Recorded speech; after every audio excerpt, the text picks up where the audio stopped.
Hey, welcome to another episode of Chad's Beer Reviews. I'm Chad. This is my beer reviews.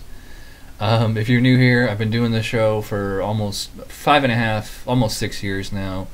It's been 5 years since I've reviewed this beer and others of the generic or the general macro lager style. So, February of 2014, I'm going to review nothing but macro lagers. Well, it doesn't even have to be lagers, just macro beers, made by Bud, Miller, Coors, Pabst, Genesee, and other breweries like that, Shiner, anything that's not considered craft by the Brewers Association. Anyway, so I thought we'd get started with the king of the macros, the most macro that ever did macro. Regular old Budweiser, and a king can for the king of beers, 25 ounces. As you can see, it says 1 extra ounce. I don't know what that is in milliliters. It's probably like 725 or something like that. I know 25.4 ounces is a 750 milliliter. So, I mean, 25 ounces, that's got to be, it's practically 750 mil in a can. And it gives me a chance to use my Budweiser Salutes U.S. Navy pint glass. So, let's get it in here. I'm going to be careful pouring that. Well, nice head, Budweiser. You might be able to hear this. It actually kind of sounds like Rice Krispies, so it sounds like that. And you can see the suds, very white froth. Not froth, more like soap suds. The body's, completely pale. And you can see me through it. It's actually a pretty white. It's like a white gold color. White gold. Pretty decent head. I mean, we'll see if it sticks around. I doubt it will. Aroma. There hardly is any aroma. I mean, I know a lot of people, especially my fellow craft beer geeks, nerds, and other enthusiasts, like they've reached a point where like they can't even like smell beers like this anymore. It, like makes them sick. I mean, I've always tried to review beers like this every once in a while just to pay respect or whatever, just to give them, because I think every beer deserves a fair rating review or whatever. So I've kind of built up a tolerance to these, and they don't really offend me because I just find them more bland and neutral than anything. I mean, it really has like no smell at all. As it says, it smells like a very generic kind of American lager. I mean, that's what it is. So let's give it a taste here. Cheers.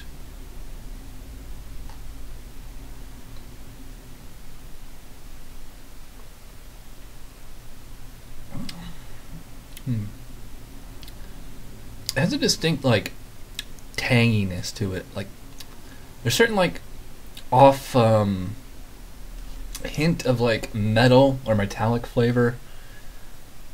Like I said, it's like a tang. A BJCP certified. I've reviewed this beer. Well, not reviewed it. Back last summer we did a macro lager showdown between Bud, Miller, Coors, Heineken, Molson, and some other beers. Did it all blind tasting, and we had a couple BJCP certified judges on the panel, and they all just said, "Oh, seal out of high. It's like a green apple type flavor and aroma." I can see what they're saying. I mean, I kind of describe it as just like a tang. Really, really cheap beers like this, especially malt liquors, anything with the word ice in the name, they just taste like liquid metal. This has just like a hint of that, so it's, I guess the ingredients they use in this one are like a little bit more high quality.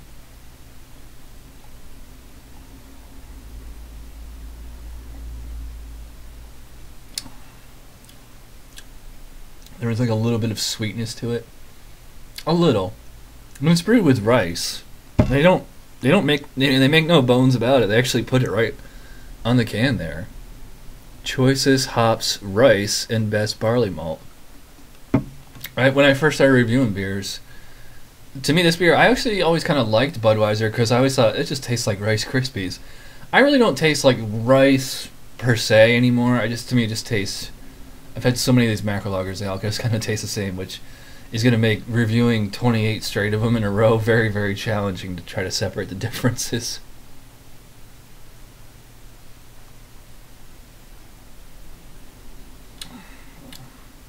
It's very drinkable though. I gotta admit that. Mouth feels very thin. It's crisp. It's not like super effervescent.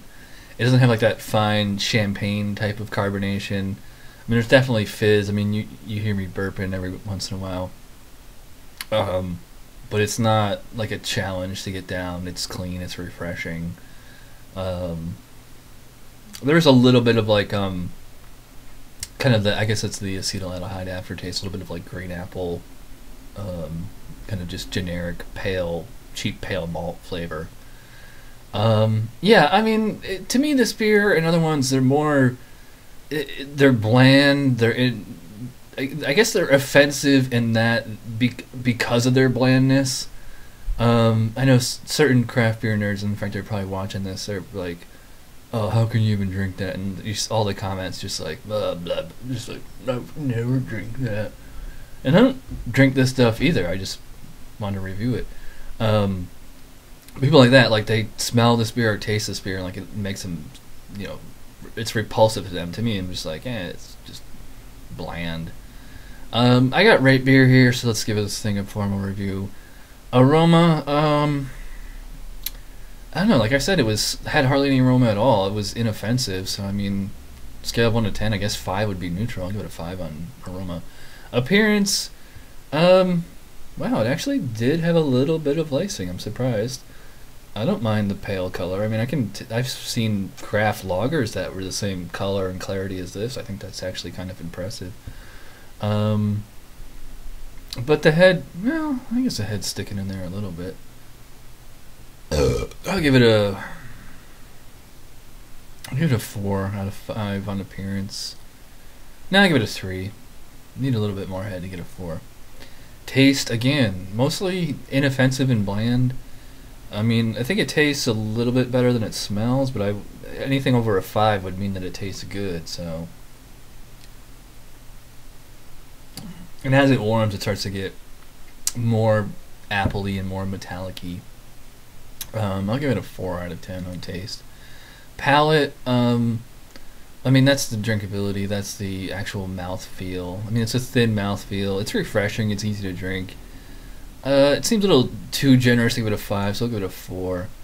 And then overall, I mean, it's, I guess 11 out of 20 is, pretty good. That's a 2.7 overall, which is a 3 out of 10 on my scale, which is like a C-.